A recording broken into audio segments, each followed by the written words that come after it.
Le mystère qui menace l'avenir des Antilles. En 2030, la Guadeloupe et la Martinique feront partie des territoires les plus âgés de France. C'est pas une hypothèse, c'est pas une option, mais c'est une réalité statistique. Mais la vraie question est ailleurs. Pourquoi les Antilles vieillissent-elles plus vite que les restes du pays? Pourquoi les jeunes partent pendant que les anciens restent? Et surtout, que se passerait-il quand il n'y aura presque plus de jeunes pour faire vivre ces territoires? Alors moi, je m'appelle William Sénésius, j'ai grandi aux Antilles. Je connais cette réalité, pas à travers des rapports, mais à travers la vie quotidienne. J'ai vu mes amis partir, j'ai vu les quartiers se vider, j'ai vu les familles se transformer. Et un jour, j'ai compris que quelque chose que personne ne nous explique vraiment, car moi-même je suis parti. Il existe une solution pour que nos territoires ne deviennent pas des terres sans jeunesse, une solution pour créer de la richesse locale, une solution pour ne plus subir la cherté de la vie. Si tu restes jusqu'à la fin de cette vidéo, tu comprendras pourquoi les Antilles vieillissent si vite, et surtout comment inverser cette trajectoire. On va voir ensemble dans cette partie 1, quand un territoire commence à perdre sa jeunesse, qu'est-ce qu'on doit faire? Quand tu marches dans certaines communes de Guadeloupe ou de Martinique aujourd'hui, il y a quelque chose qui frappe immédiatement. Les écoles ferment, les maisons se vident, les visages sont de plus en plus âgés. C'est pas une impression, c'est un basculement silencieux. En Martinique, déjà plus d'un tiers de la population a plus de 60 ans. En Guadeloupe, ce chiffre augmente chaque année. Et d'ici quelques années, près de 4 personnes sur 10 seront âgées. Mais comment en est-on arrivé là? La première réponse semble évidente. Les jeunes partent, ils partent pour étudier, ils partent pour travailler, ils partent parce qu'ils pensent qu'il n'y a pas d'avenir sur place. Et surtout, qu'on est old school. Moi aussi, j'ai vu ce phénomène dès mon enfance en Guadeloupe. Des camarades de classe qui disparaissent du jour au lendemain, des cousins qui partent pour quelques années et ne reviennent jamais, des familles séparées entre Hexagone et Antilles. Et là, une question apparaît. Pourquoi tant de jeunes quittent leur propre territoire? Parce que derrière ce départ massif, il y a un problème beaucoup plus profond. Problème économique, problème d'opportunité, problème de perspective.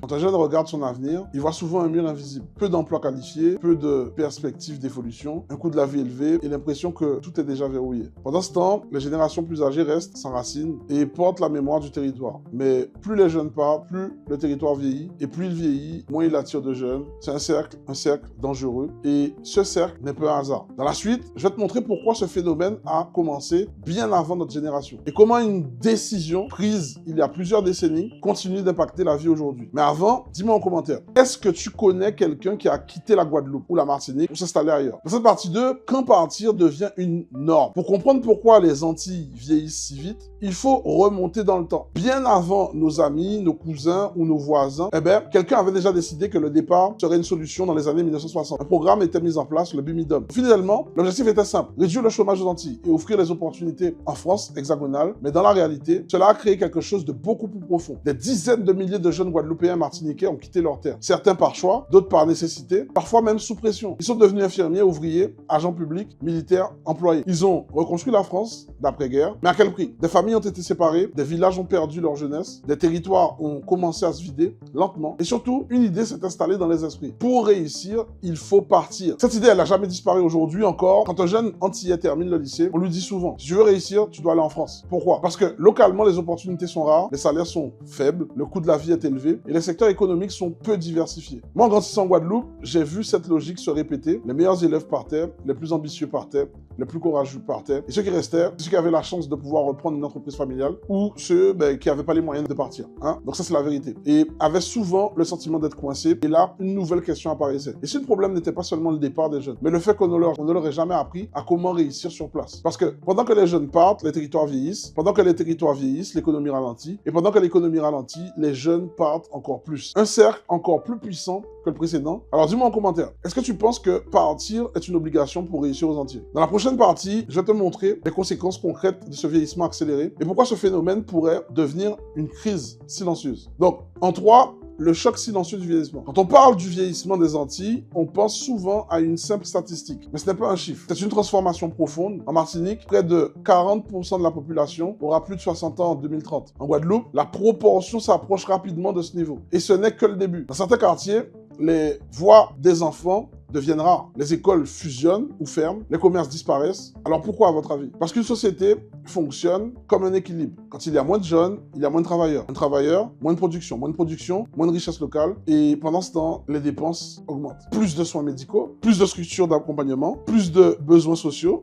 Résultat, un territoire qui dépense plus qu'il ne produit. Alors, en Guadeloupe, j'ai vu ce basculement. Hein. J'ai vu des quartiers autrefois animés devenir silencieux. J'ai vu des parents attendre le retour de leurs enfants qui ne revenaient jamais. Et là, une question apparaît. Et si le vrai danger n'était pas le vieillissement lui-même, mais l'absence de renouvellement? Parce que paradoxalement, les Antilles sont un territoire où l'on vit longtemps. Le climat y est favorable, la culture forte, la solidarité elle est présente, la longévité n'est pas un problème, elle est d'ailleurs une richesse. Mais quand cette richesse n'est pas équilibrée par une nouvelle génération, elle devient une fragilité. Et ce n'est pas tout. Le vieillissement accéléré est aussi un autre phénomène. Un phénomène d'ailleurs invisible cette fois. La fuite des compétences. Quand les jeunes diplômés partent, ce sont des savoir-faire qui disparaissent, des ingénieurs, des médecins, des entrepreneurs, des créateurs. Et pendant ce temps, le territoire perd sa capacité à se transformer. Et là, une autre question surgit. Pourquoi les Antilles produisent-elles des talents, mais qui enrichissent d'autres territoires en fait? Parce que, quelque part, le système n'a jamais été conçu pour retenir ces talents. Et d'ailleurs, dis-moi en commentaire, selon toi, le plus grand danger pour l'avenir des Antilles, c'est le vieillissement ou le départ des jeunes? Dans cette première partie, je vais te montrer pourquoi. Il faut faire attention à cette fatalité, ok? Et surtout, comment on peut inverser la tendance. Alors, le moment où tout peut basculer, on va voir ça dans cette partie 4. Si tu regardes la situation des Antilles aujourd'hui, tu pourrais croire que tout est déjà joué. Moins de jeunes, plus de personnes âgées, une économie qui ralentit, une exode qui continue. Mais la vérité, elle est plus complexe. Parce que dans chaque crise, il existe un point de bascule. Et ce point de bascule existe aussi aux Antilles. Depuis quelques années, un phénomène discret commence à apparaître. Des jeunes qui étaient partis reviennent. Alors, pas tous, pas en masse d'ailleurs, mais suffisamment pour changer quelque chose. Ils reviennent avec des diplômes, ils reviennent avec des compétences, ils reviennent avec une vision différente. Et ils ne veulent plus seulement partir pour réussir, ils veulent revenir pour construire. Alors, d'ailleurs, je suis dans cette optique. Et j'ai observé ce mouvement parce que je fais partie de ces jeunes. En Guadeloupe, j'ai rencontré des jeunes qui lançaient des projets numériques, des initiatives agricoles, des entreprises culturelles, des startups locales. Mais très vite, ils se heurtent à un mur. Le même mur que les générations précédentes. Manque de financement, manque d'accès au foncier, manque de socio-économique, manque d'accompagnement. Et là, une question devient évidente. Pourquoi tant de projets meurent avant même de naître? Parce que le problème n'est pas l'idée. Le problème, c'est l'écosystème. Un écosystème qui n'a jamais été pensé pour soutenir la création de richesses locales. Et c'est ici que tout devient intéressant. Parce que ce mur n'est pas infranchissable. Il peut être contourné, il peut être compris, il peut être utilisé. Moi, en grandissant en Guadeloupe, j'ai compris une chose essentielle. On ne change pas un système de l'extérieur. On le transforme en le comprenant de l'intérieur. C'est exactement ce que j'ai fait dans l'immobilier. Pendant que certains attendaient des réformes, j'ai appris à lire les règles du jeu. Pendant que d'autres voyaient des obstacles, j'ai vu des opportunités. Et c'est là que ma trajectoire, elle a totalement changé. Mais attention, ce que je vais te révéler dans la prochaine partie, c'est pas une solution magique, c'est une logique. Une logique que peu de personnes appliquent, mais qui peut inverser la trajectoire d'un territoire si on le fait bien. Alors dis-moi en commentaire, penses-tu que le retour des jeunes peut réellement transformer l'avenir des Antilles? Parce que dans la prochaine partie, je vais te montrer la stratégie concrète qui peut retenir les talents, créer de la richesse locale et casser le cycle du départ. Donc dans cette partie 5, on va voir ensemble ce que personne ne t'explique sur l'avenir des Antilles. À ce stade, une chose devient claire. Les Antilles ne vieillissent pas seulement parce que les gens vivent plus longtemps. Elles vieillissent parce que trop peu de jeunes restent pour construire l'avenir. Mais voici la vérité que personne ne te dit. Le problème n'est pas le départ des jeunes, le problème c'est l'absence de modèle de réussite locale. Quand un jeune regarde son avenir en Guadeloupe, en Martinique ou en Guyane, il voit souvent 3 options. Partir, accepter des opportunités limitées ou renoncer à ses ambitions. Moi, j'ai grandi en Guadeloupe. J'ai vu ce dilemme autour de moi et un jour, j'ai compris quelque chose de décisif. Si tu veux changer ton destin, tu dois comprendre les règles économiques de ton territoire. Les territoires vieillissent quand ils ne créent plus de richesse locale. Ils perdent leurs jeunes quand ils ne leur offrent pas de perspective. Ils deviennent dépendants quand ils ne maîtrisent pas leurs actifs. C'est là que l'immobilier entre en jeu. Parce que derrière chaque départ de jeunes, il y a souvent une réalité invisible, le manque d'accès aux actifs économiques. Parce que certains possèdent des terrains, des immeubles, des projets, d'autres n'ont que leur salaire. Et quand tu n'as que ton salaire, tu finis souvent par partir là où il est plus élevé. Moi, j'ai choisi une autre voie. J'ai appris à utiliser l'immobilier comme levier, pas seulement pour gagner de l'argent, mais pour créer une stabilité, une vision, une liberté. Et c'est comme ça que j'ai bâti ma richesse. Et c'est là que je vais t'expliquer comment toi tu peux faire pareil. Si les jeunes avaient accès à des stratégies économiques locales, ils partiraient moins. Si le territoire créait plus d'actifs, ils vieilliraient moins vite. Si la population comprenait le foncier et l'immobilier, la cherté de la vie serait moins subie. Alors, maintenant que tu as compris ça,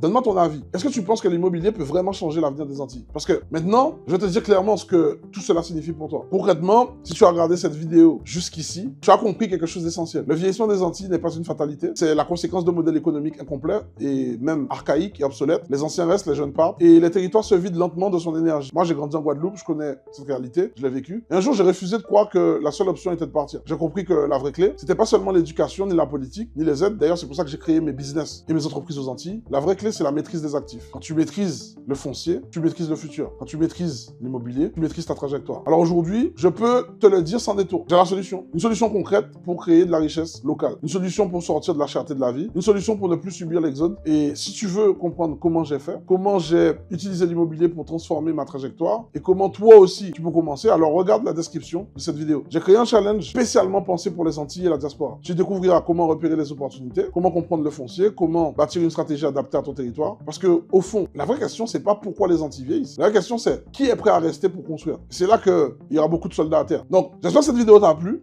Si tu penses qu'elle peut aider un membre de ton entourage, partage-la massivement. D'ailleurs, mets-moi en commentaire ton avis, que ce soit positif ou négatif sur le sujet. J'aurais hâte d'échanger avec toi sur le sujet. Si tu as besoin de quoi que ce soit comme idée ou comme aide, fais-le moi savoir dans le chat. Si tu veux que j'aborde une thématique particulière, fais-le moi aussi savoir dans le chat. Et je tiens à te le dire, je répondrai personnellement à ton commentaire. Donc, si aussi tu as peut-être un business, un sujet où tu voudrais me présenter, vas-y, fais-moi un commentaire et je t'y répondrai. Et comme ça, on verra comment on pourra parler de ça ensemble de vive voix. Allez, c'était Will du Money en Âge, ensemble de plus fort. Et je te souhaite le meilleur pour ta réussite.